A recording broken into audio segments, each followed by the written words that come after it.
morning, sir. This is the report of Unit 4, Group 4. Fuel supply, air intake, and exhaust emission. Control system to motorcycle engine fundamental.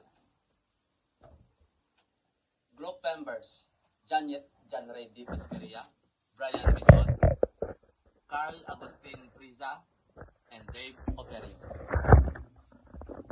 Before we start, this is our pre-test.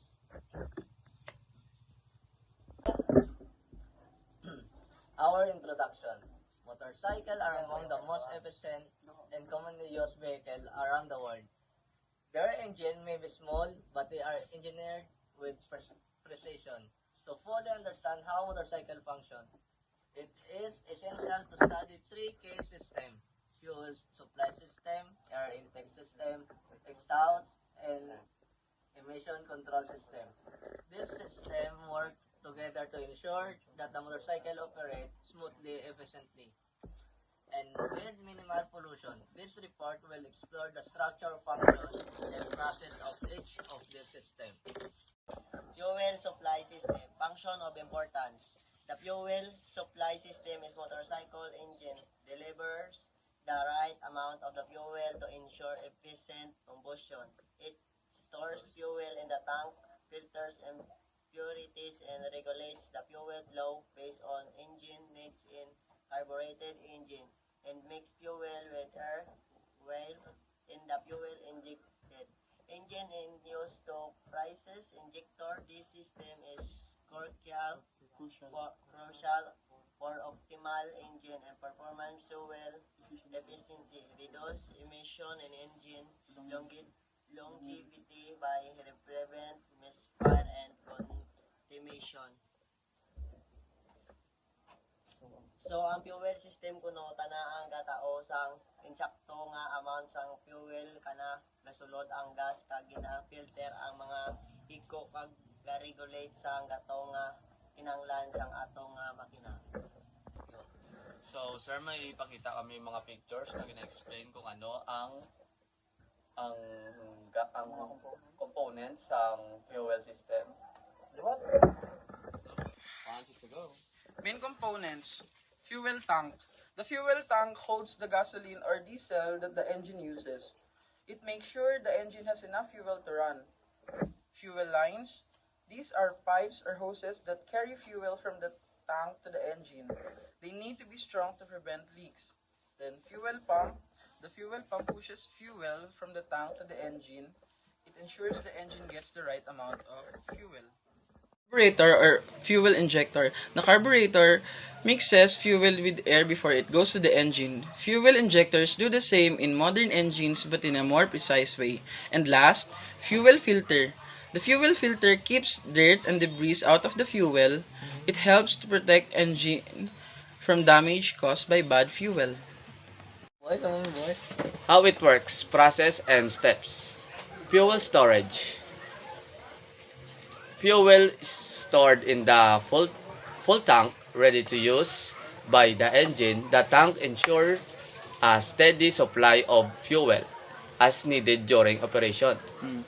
Ang ikaduwag le, fuel delivery. The fuel pump, either manual or electric moves the fuel through the fuel line to the engine. It ensures the engine gets the correct amount of fuel for smooth running. Ikatatlo, filtering. The fuel filter removes dirt, debris, and impurities from the fuel. It protects the engine from harmful particles that could cause damage. Chapter 2, Air Intake System. Function and importance. The air intake system in a motorcycle engine supplies clean air to mix with fuel for combustion. It starts with an air filter that blocks dirt and debris, ensuring only clean air enters the engines. This system helps optimize the air-fuel ratio, improving engine performance, power, fuel efficiency, and throttle response. It also aids in regulating engine's temperature, preventing overheating, and contributes to the engine's longevity by maintaining proper airflow. So ito guys, meron kaming pictures ang fuel supply and air intake system. Kung ano yung function. Isa, ano sa video? Main component, air filter. The air filter blocks dust and dirt and other debris from entering the engine. It ensures that only clean air reaches the combustion chamber, protecting engine component. Intake manifold. The intake manifold distribute the incoming air in each engine cylinder evenly. It ensures that all cylinders receive the correct amount of air for proper combustion. Main component, throttle body valve. The throttle body controls the flow or air into the engine. It adjusts the amount of air based on the throttle position to regulate engine speed and power.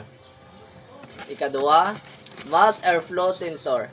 In modern system, the mass airflow sensor measures the amount of air entering the engine.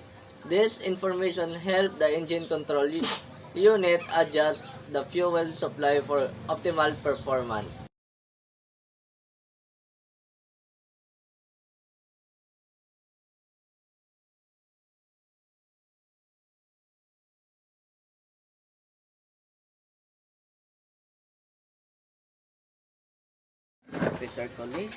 Chapter 3, Exhaust Emission Control System, Function and Importance. The exhaust emissions control system reduces harmful pollutants released after fuel combustion, helping the motorcycle meet environmental standard. K components like a catalytic converter and exhaust gas. C. Recirculation AGR system reduce pollutants like carbon monoxide, hydrocarbons, and nitrogen oxides. Oxygen sensors optimize the air and fuel mixture for the better combustion, improving engine efficiency and the fuel economy. This system is not only ensure cleaner immersion but also enhance overall engine performance and compliance with environmental regulations. Main component, exhaust manifold. The exhaust manifold collects excess gas from each cylinder of the engine and directed them into a single pipe. It's specially made of cast iron and stainless steel for heat resistance. Catalytic converter. The catalytic converter transforms the harmful gas like a carbon dioxide, CO, hydrocarbons, HC, and nitrogen oxide, NOx, into a safer immersions. Oxygen sensor. The oxygen sensor monitors the level of oxygen in the exhaust gases to ensure the engine runs with the optimal air-fuel ratio. It helps the engine control module adjust fuel delivery for better fuel efficiency and reduce emissions. Muffler. The muffler reduces engine noise by dissipating sound waves and controlling the exhaust flow. It also helps maintain the right amount of back pressure to improve engine performance. How it works, process and steps. Exhaust collection. After combustion in the engine cylinders, the exhaust gases are collected by the exhaust manifold. This component channels the gases from each cylinder into a single exhaust pipe. Number 2, sensor monitoring. Oxygen sensors are placed in the exhaust system to monitor the amount of oxygen in the gases. This information helps adjust the air-fuel mixture for optimal engine performance and reduced emissions. How it works. Number 3, emission conversion. The catalytic converters use the catalyst to trigger chemical reaction that convert harmful gases like carbon, hydrogen, and into safer substance. Such this process significantly reduces the vehicle environment impact. Number 4, noise reduction. The muffler use internal baffles and chamber to absorb sound waves produced by the engine. It helps reduce noise level and ensure compliance with noise pollution regulation. Gas release. After being cleaned and treated by the exhaust system, the gases are expelled through the exhaust pipe. The final release ensures that only minimal pollutants are emitted into the atmosphere. Integrated functioning of the all three systems. The fuel, air, and exhaust system work together in a continuous circle. Number 1, air and fuel are drawn into the engine in the right proportion. Number 2, the mixture in the ignite in the combustion chamber. Number 3, energy is released to the power the engine. Number 4, exhaust gases are treated and expelled safely. Mataga may sir, kwento piraja? Ipa na, ibotaran namon sa pinakauli. Ibutan namon sa pinaka-orehe.